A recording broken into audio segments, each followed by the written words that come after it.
va? Buenas tardes, gracias por la concurrencia. Sé que es un día medio anómalo. Fue a la tarde, lo que pasa es que hoy tuvimos actividad en el interior.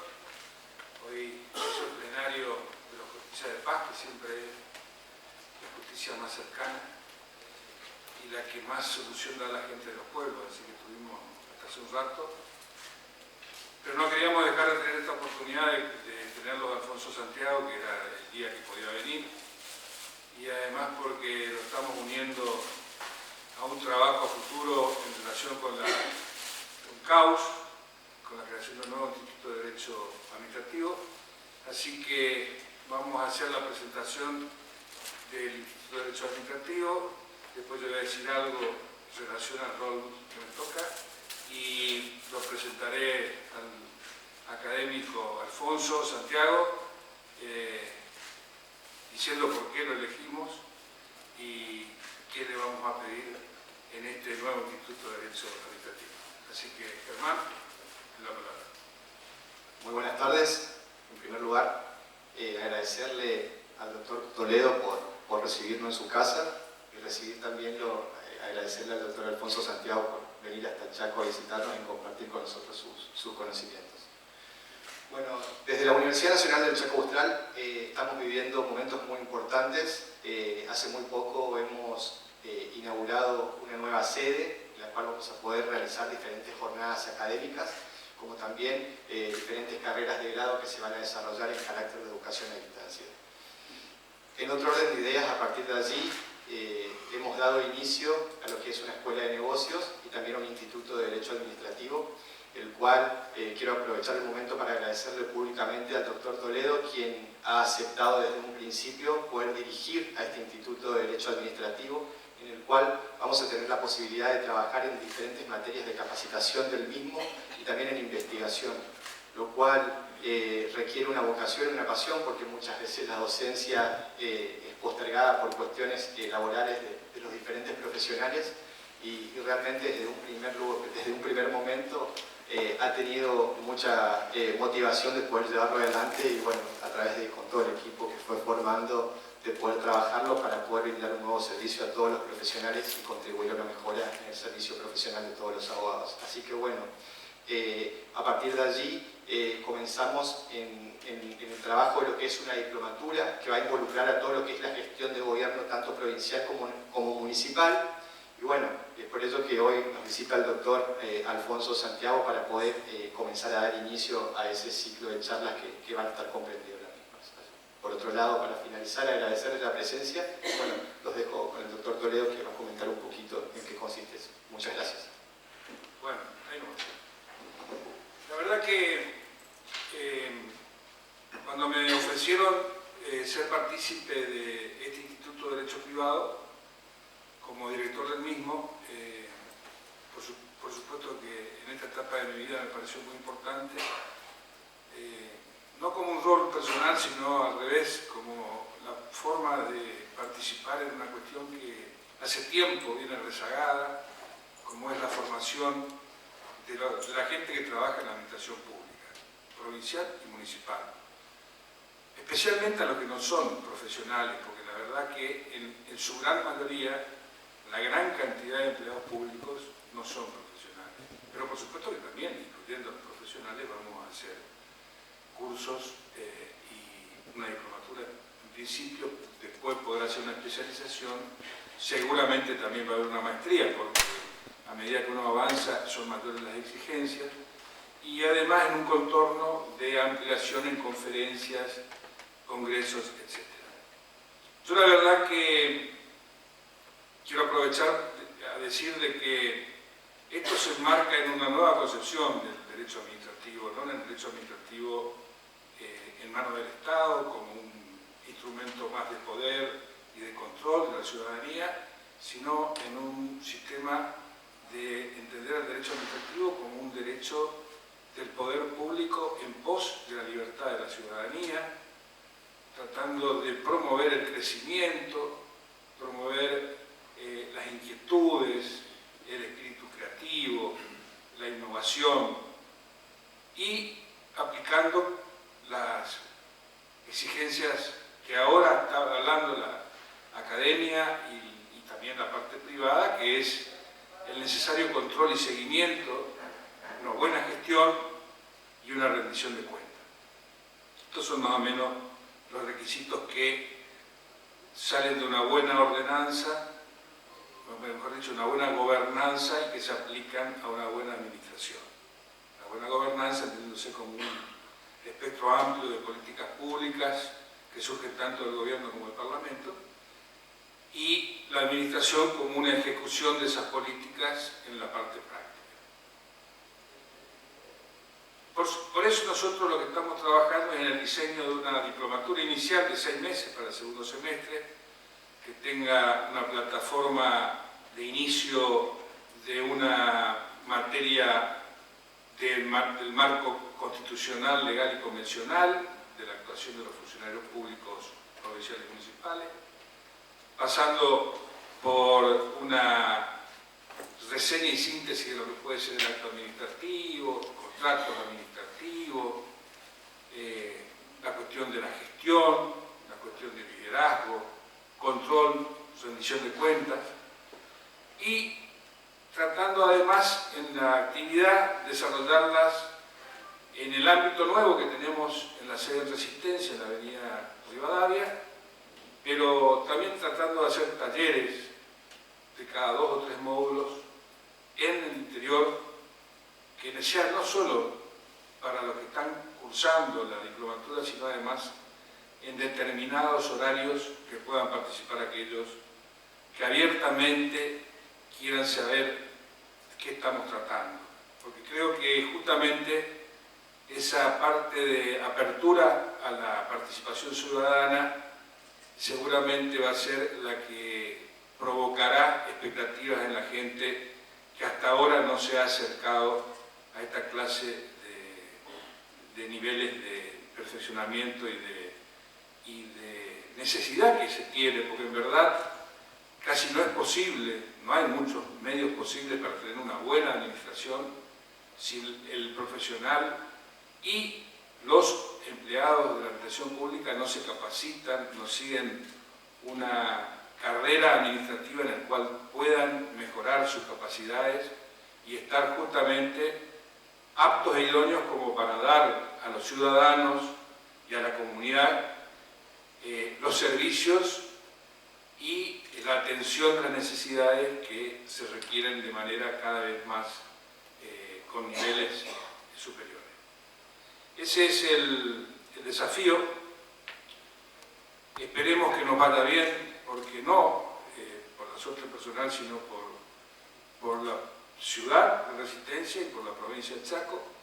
Y justamente hemos invitado a Alfonso Santiago porque creemos de que no solo personalmente es uno de los mejores académicos que tenemos en Argentina, un hombre especializado en los temas de derecho constitucional, público, incluyendo lo administrativo, también director de la Escuela de Política Pública de la Universidad Austral, una de las universidades más distinguidas de la Argentina, sino además porque creo que ese espíritu que él mismo nos estaba relatando hoy en la reunión que tuvimos un poquito antes de acá, es recrear y tratar de fomentar el emprendedurismo, la innovación, la creación, estos nuevos paradigmas que creo que son los que tienen que hacer un hito motivacional como para hacer un cambio en lo que la gente está pidiendo en la nueva administración y en la nueva gestión.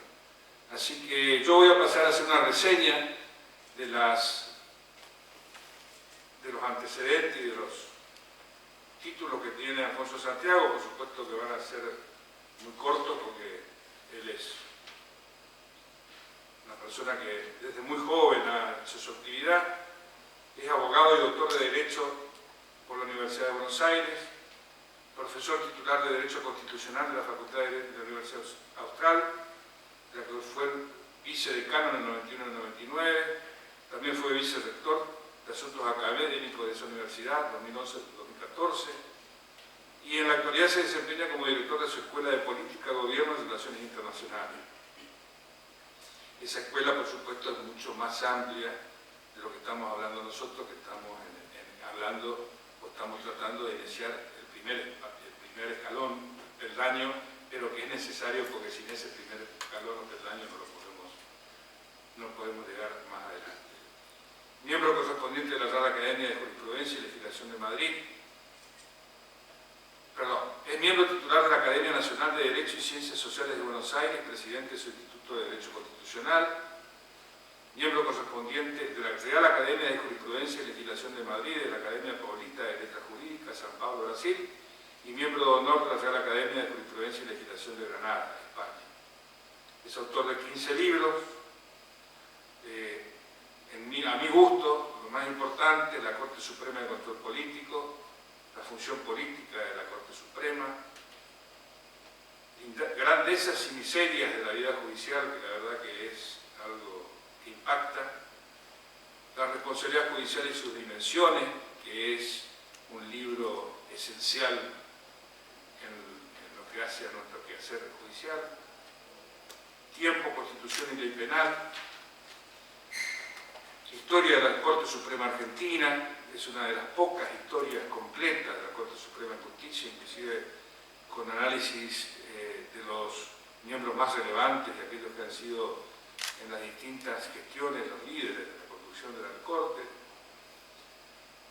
la semblanza de 6 destacados juristas argentinos, estudio de Derecho Constitucional y la historia de la Corte Interamericana de Derechos Humanos, que yo tampoco he leído otra historia en nuestro idioma, sí lo he visto en idioma anglosajón.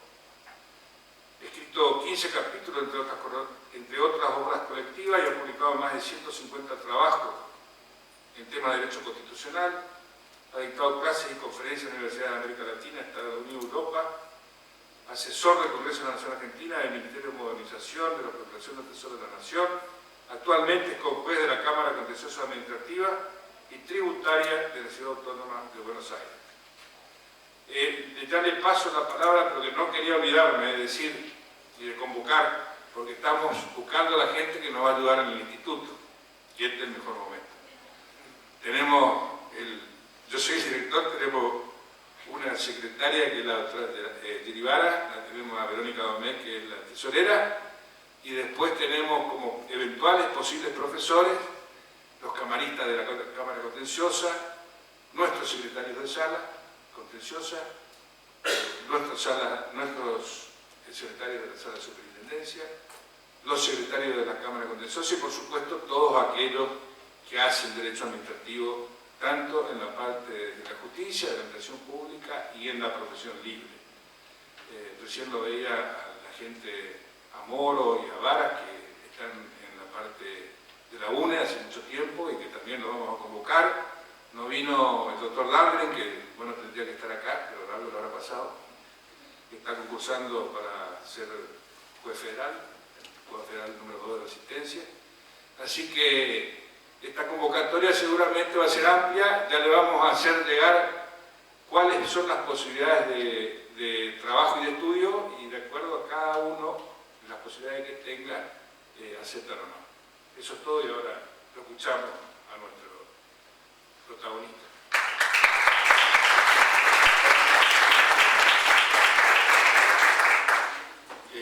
Muy buenas noches a cada uno de ustedes. La verdad que estoy muy contento, muy honrado, muy agradecido de poder estar nuevamente aquí en Resistencia, acompañando el inicio de este interesantísimo proyecto.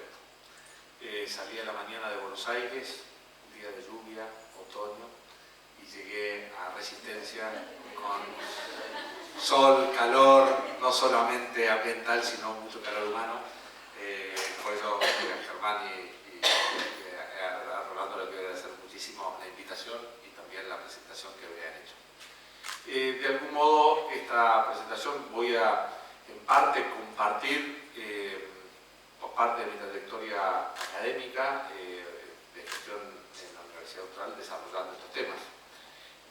Porque también el tema de las políticas públicas es vanguardia, no es un tema que ya tiene tradición, sino que es un tema de los últimos 9 o 10 años en el mundo académico y el mundo de la práctica. Por lo tanto, le voy a compartir conocimientos, experiencias, ideas que en este trayecto último he ido teniendo. tocó desde joven ser uno de los profesores que puso en marcha la Universidad Austral, en particular su Facultad de Derecho. Ahí empezamos con la carrera de Derecho, empezamos con un máster de Derecho Administrativo, empezamos con un máster de Magistratura y Derecho Judicial, que no hemos tenido a hablar nosotros como graduados de esa maestría.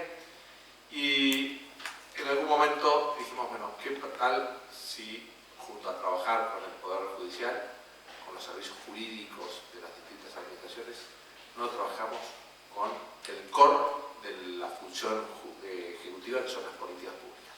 Y entonces ahí surgió la idea de armar una escuela de política, gobierno y relaciones internacionales, cuyo buque insignia, cuya carrera principal es una maestría de políticas públicas que empezamos en el año 2017, que vamos por la tercera promoción, y que también hemos podido llevar ese proyecto como maestría ahora recién en Tierra del Fuego. La Universidad Austral tiene que estar en la parte más austral, y la Universidad Austral también tiene que estar con su gemela, que es la Universidad de Chaco Austral. Así que por eso, hasta por los nombres, me encanta poder acompañar en esta gestión. Bien, entonces vamos a ir desarrollando algunos conceptos. Vamos a empezar por lo primero.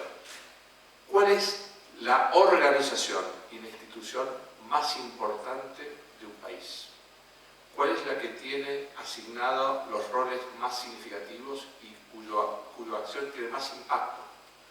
¿Cuál es la organización que más gente emplea? ¿Cuál es la organización que tiene el presupuesto más grande? Sin lugar a dudas, el Estado nacional, los estados provinciales y a su nivel las municipalidades. Ahora hay, con el crecimiento de las organizaciones, el otro día vi el índice de las 20 mayores organizaciones del mundo, y 10 son estados y 10 son empresas.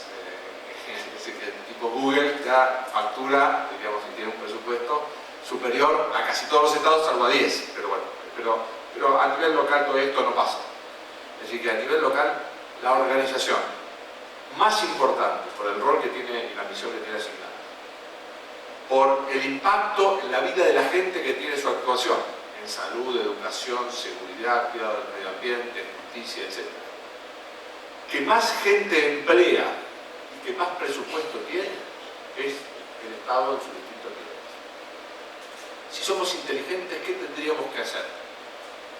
Asignar al Estado a la gente que tenga más talento, mayor convicciones éticas y mayor formación, ya sea porque la tiene o porque se la damos.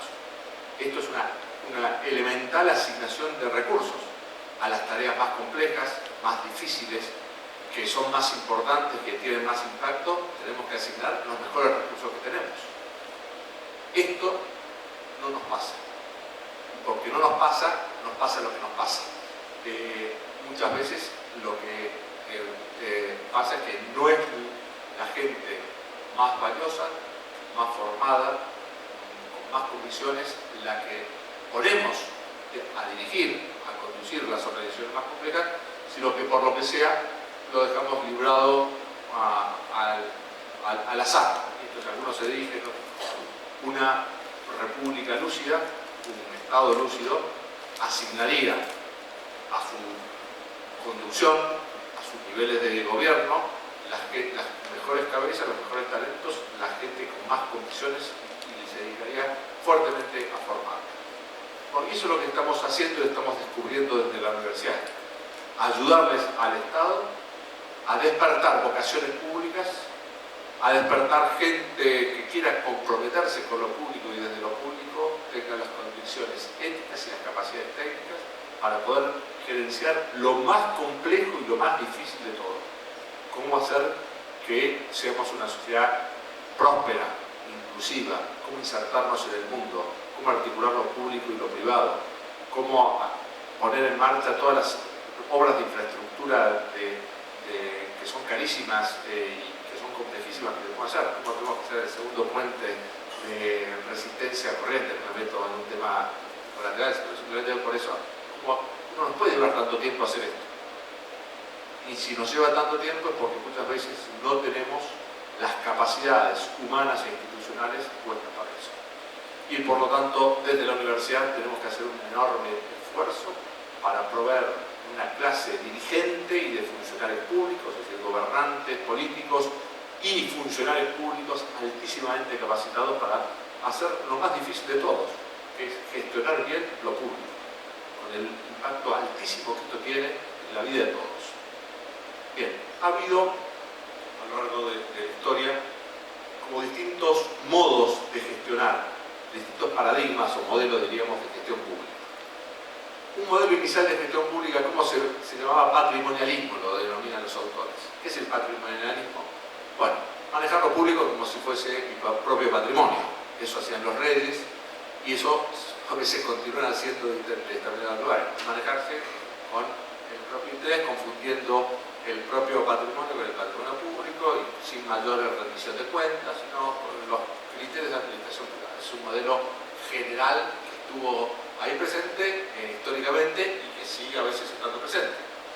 Pero ese modelo general de patrimonialismo siguió un segundo modelo que los teóricos de la administración pública llaman burocrático. Se empezaron a crear las oficinas, los bureaux. Eso, bureau es en francés significa oficina. Empezaron a organizarse, empezó a haber procedimientos, empezó a haber procesos, y eso fue como, diríamos, como poniendo un esqueleto, una organización del sector público. Y entonces cada órgano tenía que ser creado por un decreto, tenía que haber misiones, funciones, atribuciones, ley de ministerio, ley de presupuesto, ley de procedimiento administrativo. Fíjate que es una cosa del año 72. Recién en ese Estado argentino llevaba muchos años, pero ese proceso de organización de, entre comillas, burocratización fue un modelo que sirvió. Pues no podemos manejar lo público como manejamos lo privado. Necesitamos nuevas organizaciones, nuevos criterios. El derecho administrativo lo tomamos de Francia y fue permeando la ley de procedimientos nacionales, la ley de procedimientos provinciales, fue creando fueros contenciosos, administrativos, todo el surgimiento que se responde a un segundo momento que es el sistema del modelo burocrático, con pros y contras, porque toda organización es imprescindible, pero el gran peligro que tiene es cerrarse sobre sí mismo, es no olvidarse de aquello para el cual fue hecho, y entonces este modelo burocrático corre el peligro de ser un cierto inmovilismo, una cierta concentración sobre sus propios intereses y un peligro también de ser tomado por distintas corporaciones que, al olvidarse del fin para el cual fue hecho, de algún modo lo que pasa es que colonizan el Estado en distintos lugares y viven del Estado y no viven para el Estado. Y esto también, lo digo en general en el mundo, es una amenaza que existe y se puede llegar a ver.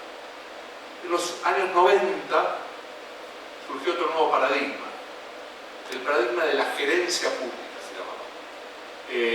Se veía que las organizaciones más dinámicas, más transformadoras, más importantes, eran las empresas.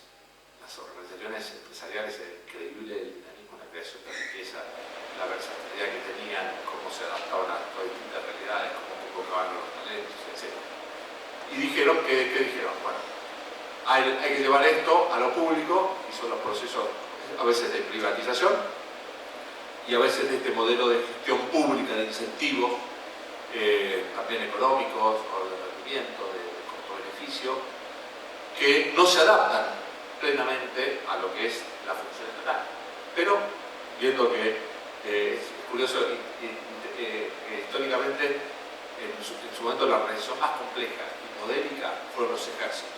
Los ejércitos eran cómo movilizamos muchísima gente detrás de un objetivo, cubriendo la logística, el cobro de los resultados, las carreras internas. Entonces, las empresas se copiaron en buena parte a esa organización tan más perfecta que eran los ejércitos, pero después las empresas fueron desarrollando muchas capacidades y entonces la administración pública empezó a decir, miremos las buenas prácticas y los buenos principios. Y a veces lo recogió no con mucho, a veces, discernimiento de qué se podía adaptar y qué no se podía adaptar. Ese es un modelo de los 90, modelo de la gerencia pública. En el año 2008 y más en el año 2010 aparece Obama, que tira otro paradigma, lo que se llama el gobierno abierto. El gobierno abierto es un nuevo modo de gestionar lo público que hace mucho hincapié en la idea de la participación, de la transparencia, del dar cuentas, de poner a disposición de todos la información que tiene el propio Estado. Y este es el paradigma de algún modo que más está. Usted sabe que hay una alianza para el gobierno abierto. El gobierno abierto significa eso, ¿no? Un gobierno que facilita la participación de los ciudadanos, de los usuarios, de todos los sectores sociales, en todos los momentos de la gestión pública, que da cuentas, que es transparente, que no es opaco, que presenta informes, que rinde cuentas ante la sociedad de lo que hace por el dinero público, y sobre todo que no ve que la información que tiene, el registro por ejemplo, inmobiliario, etc., es una cosa o el plan urbanístico, es una cosa secreto que yo no tengo, sino que es algo que hace al capital social y que lo tengo que poner en manos. Entonces, este fue un modelo, un paradigma bastante desarrollado, que es el del gobierno abierto. Pero más recientemente, y ahora llego a el paradigma que se viene imponiendo, que la reflexión es más interesante, es el paradigma de las políticas públicas. El paradigma de las políticas públicas. ¿Y qué es el paradigma de las políticas públicas? Lo que dice, la gestión en que tiene que estar centrada en las políticas públicas. ¿Qué son las políticas públicas? Es la acción ordenada y coordinada entre el gobierno, la administración, la sociedad civil y el mundo privado, o el mercado, para producir bienes públicos de calidad que lleguen a todos. Ya no es una cosa que mira exclusivamente hacia adentro de la administración, sino que la política pública es la articulación entre el gobierno, que siempre la lidera, la administración pública, que le sirve de soporte y inicial, pero articulado con la sociedad civil y con el mercado para producir seguridad, para producir educación, para producir salud, para producir cuidado del medio ambiente, para producir acceso a la justicia, etcétera, etcétera, etcétera, de calidad. Ya no se piensa que la gestión pública termina en los edificios o en las oficinas de la propia administración. Hay que articularse, hay que tener en cuenta la sociedad civil que crece en protagonismo y hay que tener en cuenta el mercado para producir todos esos bienes que acabo de decir. Por lo tanto, el paradigma de las políticas públicas, así como el burocrático ponía hincapié en la organización, en el esqueleto, las políticas públicas ponen hincapié en la musculatura, en lo que nos permite medir. El esqueleto es imprescindible, sin esqueleto no podemos funcionar. Pero cuando uno se encuentra solo con el esqueleto sale corriendo, porque genera rechazo, no es algo vivo.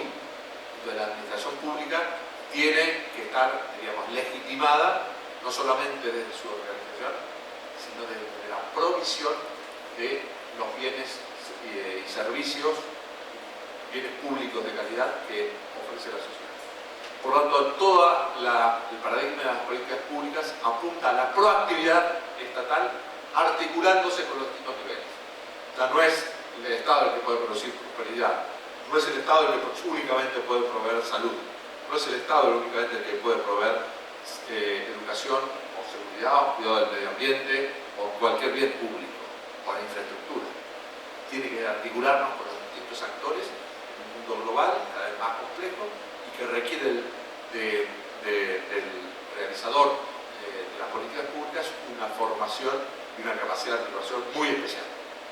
¿Cómo vamos a llamar a este sujeto que tiene este paradigma metido en la cabeza y que tiene que actuar? Vamos a llamarlo, un nombre no todavía es difícil de traducir, por eso a mí no me gusta hablar en inglés, pero lo voy a decir: policy maker. El que actúa en la gestión pública tiene que ser un policy maker, es un hacedor de políticas. Y en ese hacedor de políticas es donde está puesto el hincapié, no es en la realización, sino en la acción, en la proactividad, en la legitimación a través de los buenos resultados de gestión, necesita ser formado y ese policy maker puede manejar la política general, por ejemplo, la política de educación primaria o universitaria en todo el país, o tiene que ser capaz de manejar un programa, un plan o un proyecto. La dimensión puede ser distinta, pero en todos son los componentes generales que tiene un policy maker. ¿Cuál es ese perfil o cuáles son esas habilidades que tiene que tener el policy maker? Tiene que saber diseñar, ejecutar y evaluar el impacto de todas las políticas públicas, cualquiera sea. Tiene que ser capaz de diseñar, como los arquitectos diseñan la casa, primero en un plano. Ahora no lo proyectan, diríamos, en imagen, pero lo primero que hace es la proyección, el design thinking, el pensar el diseño de esa política pública, cómo la concibo en todos sus detalles, del mismo modo que el auditorio o cualquier edificio fue concebido en todos sus detalles, el diseño, la ejecución, la construcción de eso y finalmente la evaluación de impacto que tenga. ¿Qué es un policy maker? Es un experto en diseñar, ejecutar y evaluar el impacto de políticas o proyectos públicos. Y esto es lo que la sociedad y el Estado actual necesita masivamente en los distintos niveles de gobierno. Necesitan policy maker. El siglo XXI necesita policy maker en la Argentina por todas partes, que es gente que sepa manejarse en la complejidad del Estado provincial, municipal y nacional, de modo tal de que esa estructura a la cual le ponemos muchísimo y le recargamos desde la misión, le recargamos desde las personas que trabajan ahí, le recargamos desde los recursos que le asignamos, eso se tiene que traducir en bienes públicos de calidad. Y esos bienes públicos de calidad terminan impactando en toda la sociedad. Le voy a dar una anécdota, pero para visualizar de la importancia que funcione bien el Estado, de que funcionen bien las políticas públicas. Un colega mío estaba trabajando junto conmigo en la universidad y le ofrecieron irse a trabajar a España. Lamentablemente lo perdimos, se fue a España. Y me decía, ¿sabes qué lo pasa? Mira, el sueldo en dólares más o menos es el mismo en Argentina que en España. Pero ¿sabes qué? En España no tengo que tener un servicio prepago médico. Puedo mandar a mis hijos a las escuelas públicas o concertadas, de modo tal de que no tengo la parte importantísima del presupuesto que tengo que financiarlo ahí. Y yo vivo en un barrio cerrado, que tengo que pagar gastos de seguridad. Entonces, ganando lo mismo, me rinde infinitamente más el sueldo en España que acá. ¿Por qué? Porque los bienes públicos son de calidad. Por lo tanto, la seguridad, la salud y la educación son de primera. Pagando el impuesto, yo tengo ese servicio. Acá, aparte de pagar el impuesto, tengo que hacerme gasto el costo y es lo más ineficiente del mundo. ¿Y eso por qué es así? Y nos incide a todos. Porque no tenemos buenos gestores públicos. Porque no hemos aprendido a gestionar bien lo público. Porque no tenemos bienes de calidad inclusivos. Y por lo tanto, así como uno dice, bueno, necesitamos emprendedores, el sector privado, empresarios que vean el mundo y digamos cómo podemos generar riquezas e insertarnos, eso lo necesitamos y por eso me alegra que estemos creando una escuela de negocios y eso porque hay que formar talento. Pero tanto más que emprendedores privados, necesitamos policy makers que tengan estas capacidades y estas habilidades para gestionar lo público. Es cuando una sociedad funciona bien, cuando funciona bien su sector privado y su sector público. Si uno quisiera un país arquetípico en esto, bienes públicos de calidad, con sector privado efectivo, Alemania. Para mí es el país mejor gestionado de toda la historia, de todos los tiempos. Perdón si después les digo que tiene muy buenos servicios públicos de calidad y tiene un sector privado también dinámico con una distribución del ingreso más acorde. Estados Unidos es un excelente modelo de vitalidad de su sector privado. Me parece que en su articulación de sus servicios públicos deja algunas deficiencias, sobre todo en la generación de igualdad y distribución. Bien, cierro paréntesis. Entonces, ya tenemos en claro qué es la política pública. Y necesitamos saber que ese policymaker tiene que saber diseñar, ejecutar y evaluar el impacto de políticas públicas.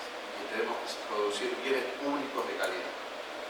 ¿Cuál es el perfil del policymaker? ¿Qué necesita?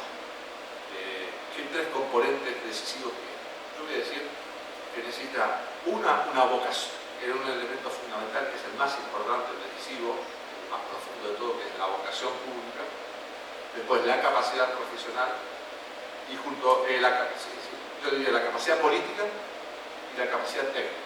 Son tres aspectos de la formación del policymaker que necesitamos hoy. Lo primero que se necesita es tener auténtica vocación por lo público. Y en eso me gusta ir a lo que Max Weber contaba en una famosa conferencia que se llama La política como vocación. Dice, ¿cuánto la profesión política se transforma en vocación política? Cuando uno deja de vivir de la política y empieza a vivir para la política. Esto es un cambio muy importante en el por qué uno hace las cosas. Si uno, la administración pública, el Poder Judicial o el propio Poder Ejecutivo, que es arquetípico de esto y donde me refiero especialmente, uno los considera simplemente como un medio de vida, vive de la función pública y no vive para la función pública, estamos perdidos. Lo primero que necesita el policymaker, lo primero que necesita es un fuego sagrado, que es una identificación muy grande, una pasión por lo público, un compromiso con el bien común, con la dignidad de la persona humana, con las cosas que es sustancial. Si no, todo lo demás es cáscara, es fachada. Terminará instrumentalizándolo. Por eso es muy importante que la universidad, como ámbito de formación de personas, ámbito de formación de convicciones profundas, ámbito en donde se puede hablar de valores, donde se puede hablar de ejemplos, donde se puede estimular esto, esté presente la formación de los policymakers. Porque no es un técnico, es fundamentalmente alguien comprometido con eso. El otro día leía el Stendhal, un escritor que dice, no hay más hermoso que tener por oficio la propia pasión. Bueno, esto es lo que tenemos que hacer el policymaker. Tiene que tener por oficio la propia pasión, la pasión por el compromiso, por el bien común, por ayudar a hacer feliz a la gente, por solucionar problemas, etc. Y esto es importantísimo. El otro día me reuní con un grupo de personas que teníamos, por un lado, profesores y funcionarios públicos, es decir, gente que había estado en el sector público y que eran profesores. Y por otro, alumnos jóvenes, recién recibidos de Ciencias Políticas y Relaciones Internacionales. Y dos o tres le decían, en la función pública es importante aprender a manejar la frustración. No me gustaba tanto eso porque es cierto que hay que aprender a manejarla, pero si uno se queda con simplemente manejar la frustración, estamos perdidos. Tenemos que ver que junto a los ideales y a la lucha haya capacidad de transformar eso en realidad. Entonces, ahí aparece un segundo elemento que es decisivo del policymaker, que es la capacidad política.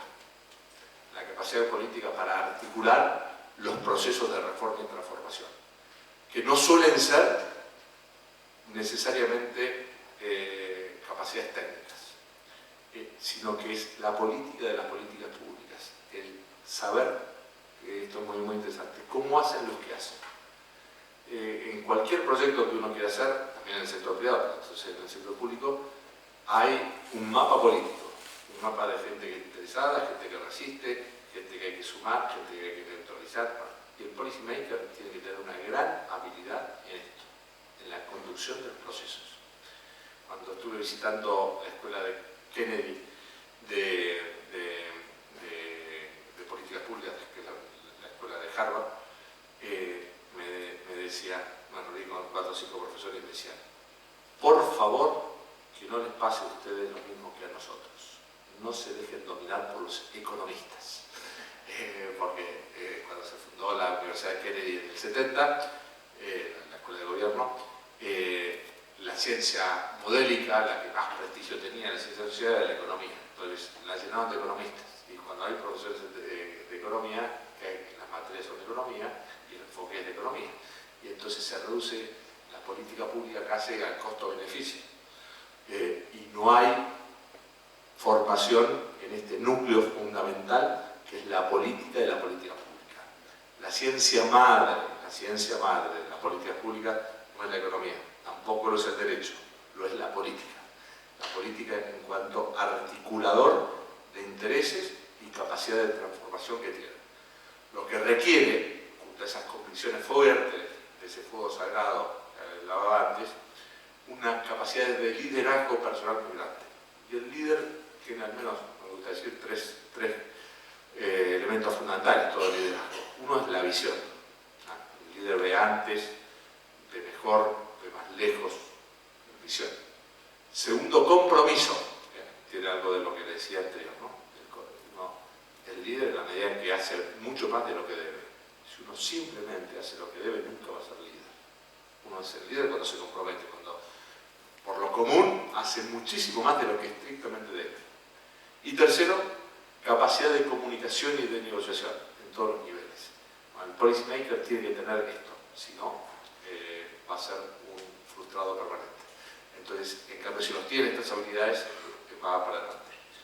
Nosotros, para ir mostrando y desarrollando esta capacidad política, este arte de lo posible, este liderazgo en la conducción de procesos, llevamos muchas veces, nos gusta decir, ¿cómo hacen los que hacen? Y para mostrar cómo hacen los que hacen, lo que hemos hecho es casos. Cómo se hizo, perdón, que son ejemplos más locales de Buenos Aires, cómo se hizo la tarjeta SUBE, cómo se hizo el DNI electrónico, cómo se hizo el Metrobús, cómo se hizo el Paseo del Bajo, cómo se está urbanizando la Villa 31. Eso es lo que nos gusta hacer. Cómo se hizo Europa, cómo se hizo la Argentina del 53 al 1910. Cómo hacen los que hacen. No diagnósticos, no descripción de posibilidades, sino cómo hacen los que hacen. Y en eso la tarjeta SUBE es interesantísima, porque también muestra cómo es el policy maker hoy. ¿Por qué se ocurre, qué pasó en la Argentina? Empezó a haber inflación, al haber inflación desaparecían las monedas, porque era mejor derretirlas y vender el metal que tener la moneda. Entonces desapareció. Era un lío impresionante viajar en el ómnibus con moneda. Entonces alguien se ocurrió, ¿qué tal si empezamos a, en vez de tener monedas, una tarjeta magnética, ahora que está la tecnología, etc.? ¿Te parece? Bueno, entonces se lo encargan un equipo. Ese equipo lo primero que hace es empieza a intentar, tiene una resistencia brutal ¿de quién? De los dueños de los colectivos. ¿Por qué? Porque los dueños de los colectivos recibían el subsidio en base a lo que declaraban que transportaban. Si yo le decía que transporta 1 millón de personas, recibía muchísimo más si decía que transportaba solo 100.000, que era el dato real. No les interesaba nada que ese dato se transportara, con una enorme resistencia. Después el político quería hacer esto, mostrarlo, porque en 3 meses tiene que estar. Se daba vuelta, tenía el equipo técnico y decía, pero estás loco, vos sabés lo que me estás pidiendo, en 3 meses, nada. Bueno, entonces el articulador de todos esos intereses, hasta que finalmente, componiendo, con muchísimo compromiso y con muchísima articulación de distintos niveles, convenciendo aparte de los transportistas, diciendo que si no se va a ganar el subsidio, viniendo fuerte respaldo político, bueno, todo esto, lograron una tarjeta que, además de ser enormemente eficiente para el problema de la moneda, terminó siendo una provisión de información espectacular sobre cómo son las necesidades de transporte y de movilidad de toda la Argentina, de todo Buenos Aires. Más la posibilidad de cargar y de utilizarlo en muchísimos lugares. Más la seguridad que le dio a los choferes, porque los choferes antes tenían la moneda ahí. Entonces tenían gente con problemas de conducta o de droga, asaltaba y hasta les llegaba a sacar los dedos a los colectivos que no habrían eso. Entonces un instrumento así fue mágico para solucionar no solamente el problema que quería buscar, sino para obtener bienes públicos interesantísimos. Información sobre el transporte, seguridad para los colectiveros y articulador entre lo tecnológico y la necesidad política. Entonces, ¿por qué les pongo esto? Porque esto es muy importante. El policymaker necesita esas capacidades de articulación de distintos tipos. Y junto a eso, conocimientos técnicos. Hay que saber medir, hay que saber proyectar. En el diccionario del policymaker no es un tecnócrata, pero tiene algo de tecnócrata. Dice el diccionario de la Real Academia Española que el tecnócrata es quien supuestamente aplica medidas eficaces que persiguen el bienestar social al margen de consideraciones ideológicas. Así que política basada en lo que hoy se llama política basada en la evidencia. El dato, no el relato. La ciencia, no la ideología. El conocimiento profundo que se mide, no la intuición. Entonces, esa capacidad que tiene el policymaker de estar basada en la evidencia, en bienes mensurables, en tableros de control, en ese diseño completo de todos los proyectos, en la rendición de cuentas de cómo la institución, en valor, en tener la evaluación de impacto. Y en esto, la Argentina, ustedes saben que está en un proceso de ingreso a la OCDE, que es el club de los países que tienen buenas prácticas de gobierno.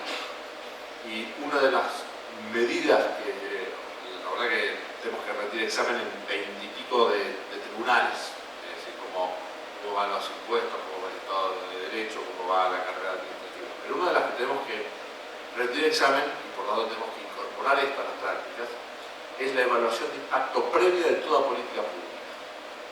Cualquier regulación, aparte de la que ya se hace en sede judicial, que es muy costosa hacerla en sede judicial, porque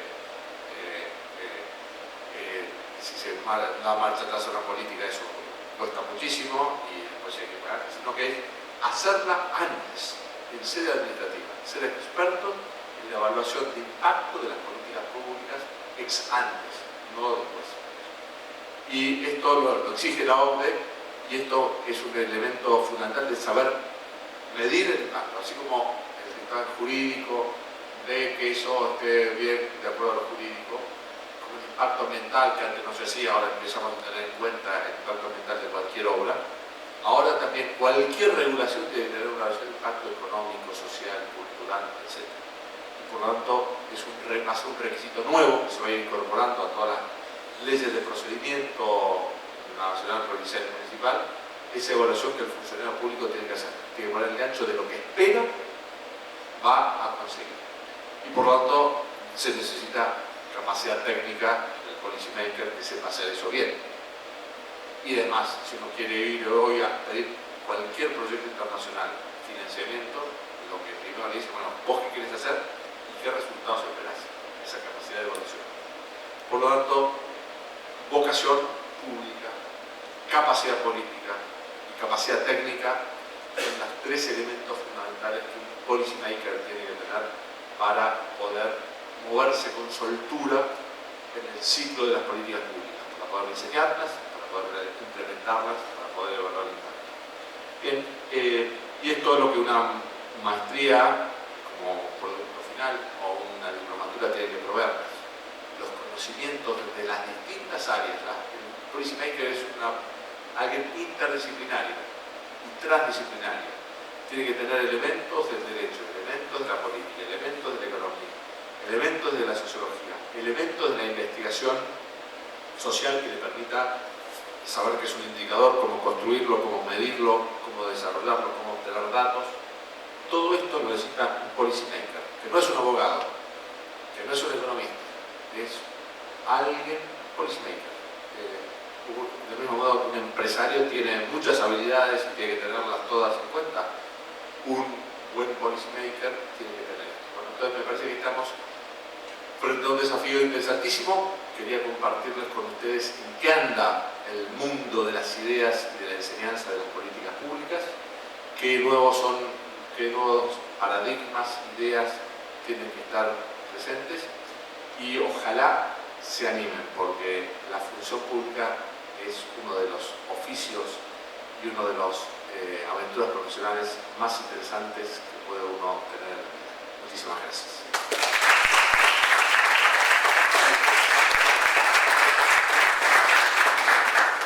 Bueno, muchas gracias. gracias, Alfonso.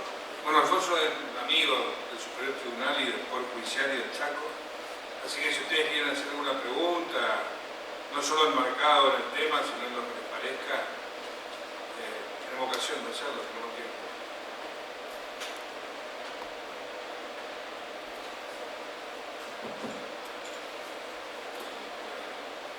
¿Alguien? Bueno, voy a preguntar yo. Como estamos por empezar este desafío del aprendizaje de lo que tendría que ser un buen funcionario y empleado público, ¿cuál sería el diseño inicial, o sea, el enfoque inicial con el cual hay que partir como para después ir escalonando las cuestiones más particulares? Ese trabajo más o menos el que fuimos haciendo en el año 2014, 2015 y 2016 antes de lanzar la maestría. Entonces, lo que dijimos fue lo siguiente: allá la maestría tiene 2 años y todo el primer año es una materia introductoria que se llama Introducción a las Políticas Públicas, que explica todos los conceptos, que es un diseño, distribución y evaluación de impacto de políticas públicas. Una segunda que es Política de las Políticas Públicas, es y después Economía, Derecho, Comunicación, Historia y Metodología de las Políticas Públicas. Entonces, ver cómo todas las ciencias sociales, todas las ciencias aportan conceptos e instrumentos para la política pública. Por ejemplo, yo tuve la materia de Derecho Constitucional, se llama Marco Institucional y Jurídico de las Políticas Públicas. Es decir, como el policy maker tiene que saber cuáles son las competencias federales, provinciales y nacionales, cómo tiene que saber que toda política pública se instrumenta normativamente, entonces qué dice la Constitución, la ley, el reglamento y incluso el ejercicio que hacemos en las cosas de escribir una política pública. Entonces, diseñar la ley, el reglamento, las ordenanzas, todas las cosas. Entonces, es eminentemente práctico, marco institucional y jurídico. Entonces, ese es el primer año. Y el segundo año son todas las políticas públicas sectoriales. Entonces, ver con ese paradigma que uno ya incorporó en el primer año, las distintas políticas públicas: salud, seguridad, educación, medio ambiente, políticas públicas productivas, seguridad, relaciones internacionales, etc. Entonces, es una mezcla de elementos que nos permiten ser un experto en el ciclo de las políticas públicas y junto a eso tener nociones de las políticas públicas. Pues uno puede decir, bueno, ahora empezamos con las políticas sociales y estudiamos, ¿fue bueno o no la asignación universal pública? ¿Qué datos hay? Es decir, no la ideología, es decir, uno puede decir sí, no, por ejemplo, a ver qué medición de impacto hay, qué ha pasado. Entonces, por eso me parece que tiene que ser enormemente práctico, profesional. Los casos ayudan, el marco teórico y casos suelen ser elementos que ayudan bastante. Entonces, pienso que no es dar derecho administrativo sino que hay que amasar, diríamos, y hacer algo específico del marco de políticas públicas. Acá hay una vez. Están animando.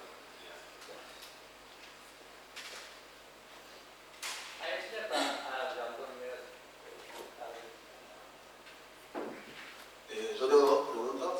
Una es, el policy maker estaría más acercado a lo que sería la carrera de ciencias políticas que a la de economía. Y la otra es, sabiendo que el sector privado ofrece un servicio más eficiente, ¿cuál sería el por qué no de que el sector público lo único que haría sería financiar o subsidiar a la demanda y dejar que el privado se haga cargo de lo que debería ser la política? Entonces, las dos primeras.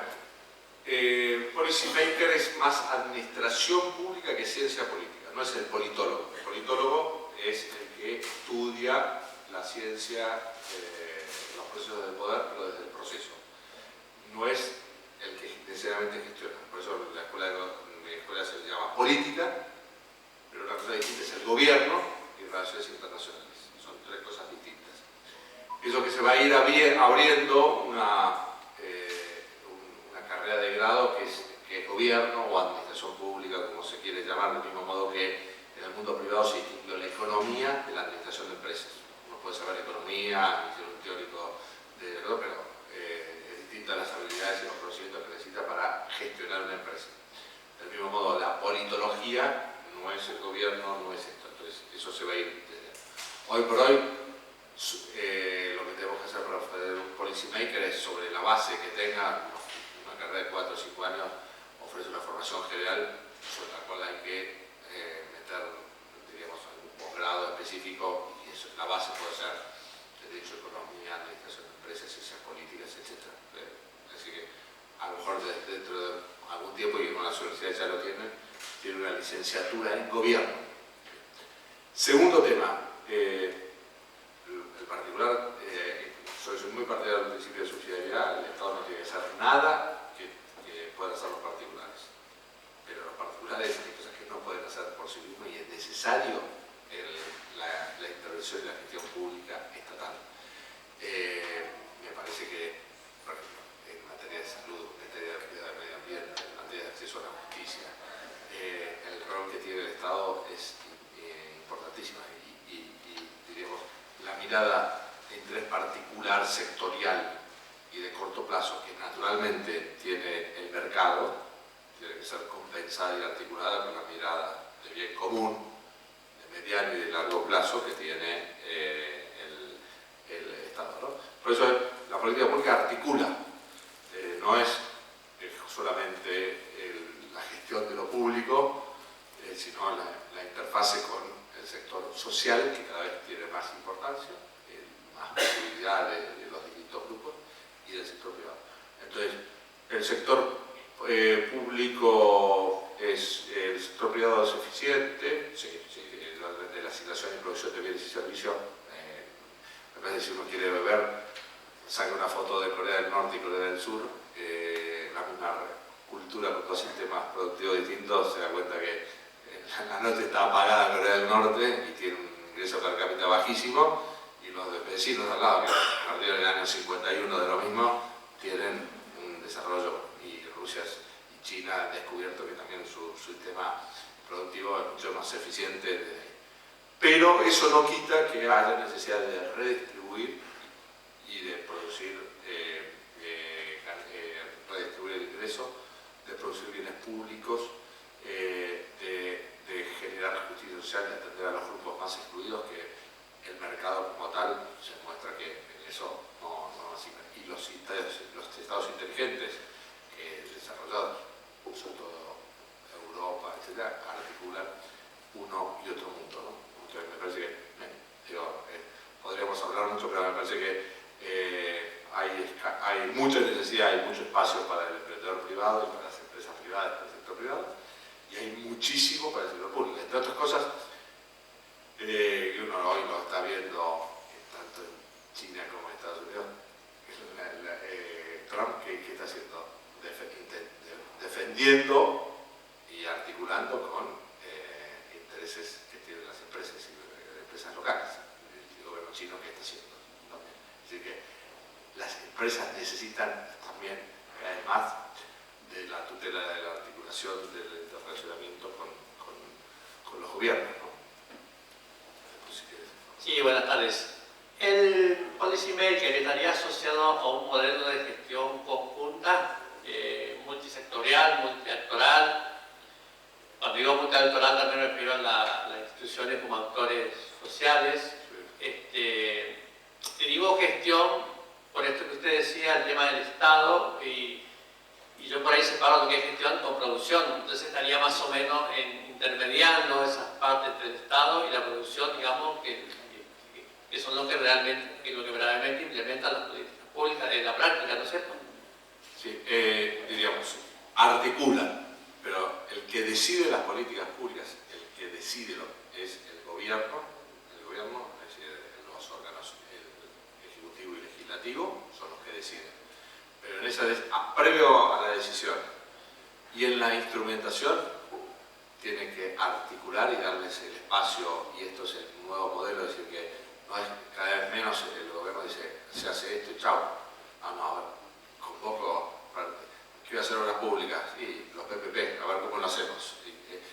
Quiero hacer política social, y Cáritas es fundamental para hacer cualquier política social. Se me quema el conurbano bonaerense, ¿yo cómo lo atiendo? Lo atiendo con las organizaciones sociales. En la educación privada hoy es el 30-35% de la matrícula.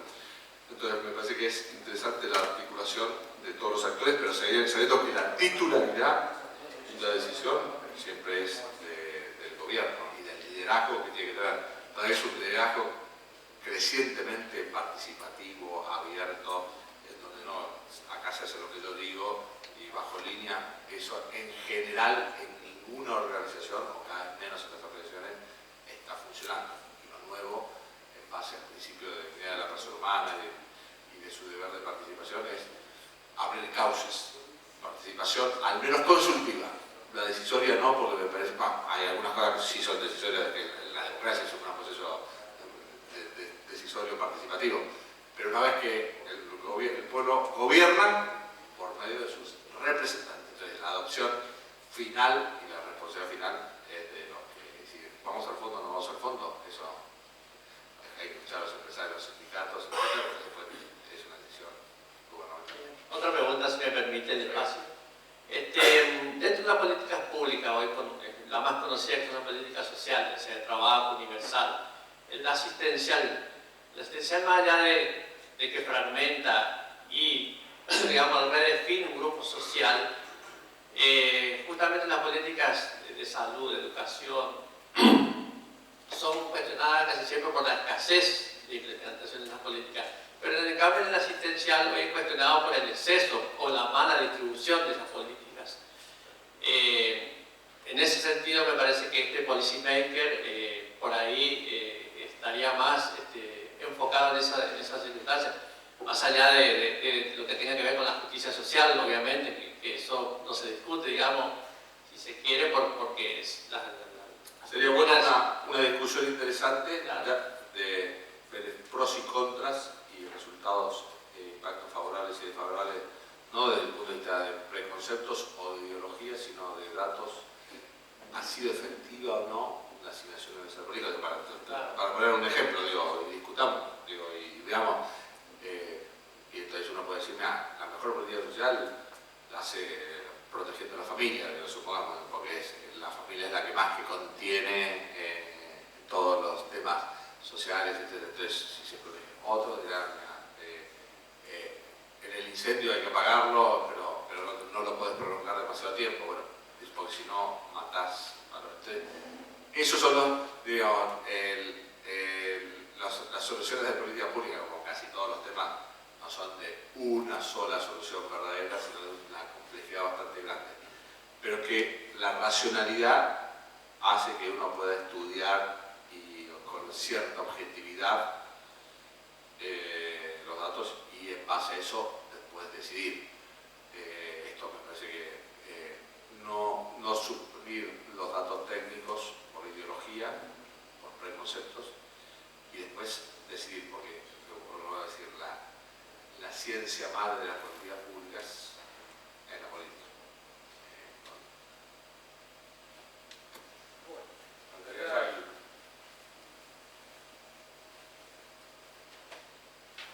¿Dónde se ubicaría en las estructuras actuales de un municipio, un gobierno provincial, un gobierno nacional, el policymaker? ¿Dónde se ubicaría? ¿En qué función? ¿En qué parte de esa estructura? Y es común a todos.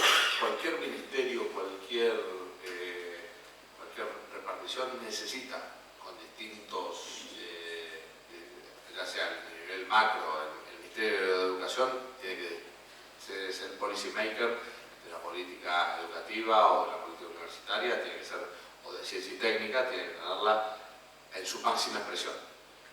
Pero después los funcionarios más abajo tienen proyectos concretos. Yo me ocupo de educación técnica y a lo mejor un municipio o un funcionario provincial en la educativa tiene que instrumentar este proyecto proyecto, esta adhesión que hizo la provincia a un proyecto nacional que se puede hacer. Así que el Policy Maker es, digamos, es transversal y tendría que ser omnipresente. Es un nuevo paradigma de no es el funcionario público o burócrata, sino alguien que lidera equipos de trabajo para producir proactivamente bienes y servicios públicos de calidad. Esto es lo que el ideal tendríamos que ir formando del mismo modo que donde hay que tener emprendedores en las empresas y en todo, en marketing, en producción, en relaciones internacionales, necesito gente, diríamos, muy dinámica en todos los ámbitos, en finanzas, en todos los lugares de la organización privada. Necesito gente, emprendedores, dinámicos, activos, que no estén encerrados, que no tengan miedo, sino que se movilicen más. La función pública necesita eso en la misma medida. O sea, el policy maker no se confunde, no debería ser ni el presidente, ni el gobernador, ni el intendente. Bueno, también ellos tendrían que, ellos son directores del policy maker a la máxima expresión, porque ellos son los que conducen, lideran todos los procesos, y cada vez más la gente o los líderes democráticos son reconocidos por su capacidad para resolver problemas efectivos de la gente. ¿Sí? ¿Por qué la gente vota o deja de votar? La gente por la capacidad que tienen de resolver los problemas que tienen. Antes había un poco más, esto siempre fue así, pero antes que había más, la adhesión ideológica o el liderazgo que tenía la persona. Hoy Macron, un gran orador, un líder, pero no le soluciona los problemas, se le quema el rancho. ¿Por qué? Porque tiene que ser efectivo en la solución de los problemas. Perdón si hago una referencia de acá, Macri no para la inflación, etc. Desciende y eso es un policy maker. El policy maker es el que a través de la gestión pública produce bienes de calidad. Un bien es la propiedad económica, la estabilidad de la moneda, etc. Esos son en la agenda económica. Entonces, me parece que también los presidentes son policy maker en su máxima instancia, porque son los que deciden la política pública. Pero estas habilidades más técnicas están más distribuidas en los distintos niveles de los funcionarios públicos.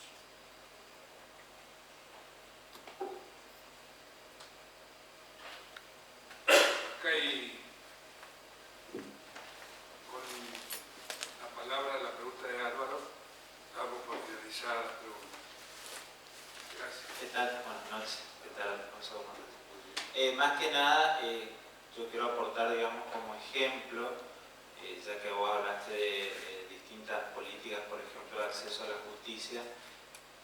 No creo equivocarme, digamos, que nosotros, digamos, el Poder Judicial, con el nuevo diseño organizacional que implementó, digamos, en el fuero penal, sería un buen ejemplo de política pública, digamos, de poder dar bienes y servicios de calidad para la sociedad, ¿no es cierto?, para que pueda tener mejor acceso a justicia. ¿Sí?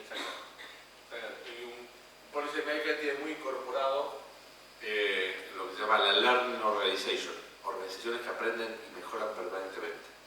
Es decir que frente al modelo burocrático, que es más bien pasivo, el modelo de las políticas públicas es un modelo de prueba y error, de ensayo, de mejorar. De lo mismo modo que el emprendedor en el sector privado tiene esas características, el policy maker en el ámbito administrativo, en el ámbito judicial, tiene que tener esa capacidad de mejora y de creatividad y de